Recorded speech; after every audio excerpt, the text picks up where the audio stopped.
দেখুন এ তো সবে শুরু হয়েছে। তো আপনি গুনতে থাকুন না, ঠক বাঁচতে গাঁও গাঁও উজাড় হয়ে যাবে। ১-১.৫ হাজার লোককে ইমিডিয়েট অ্যারেস্ট করা উচিত, যারা অত্যন্ত অপরাধী, অত্যাচারী, লুটেরা। মানুষের প্রচণ্ড ক্ষোভ আছে এদের বিরুদ্ধে, আর এই জন্য ওদের অ্যারেস্ট করা দরকার আছে।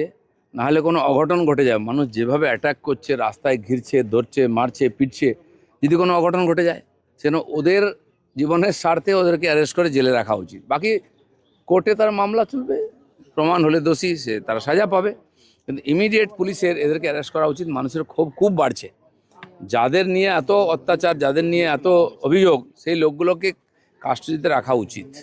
কোথায় কোথায় খবর দেখাবেন? খবর টিভি খুললেই দেখি চোরদের মুখ দেখতে হয়। আমি তো ভয় টিভি খুলি না। আপনারা এত সুন্দর নিউজ দেখাচ্ছেন, কিন্তু আমরা দেখতে চাইছি না বা পাচ্ছি না। কারণ এই ধরনের লোকেদের বিরুদ্ধে একদিন কমপ্লেন করে এসেছি, তাদেরকে অনেকে চিনত না, তাদের মুখ দেখতে পাচ্ছে।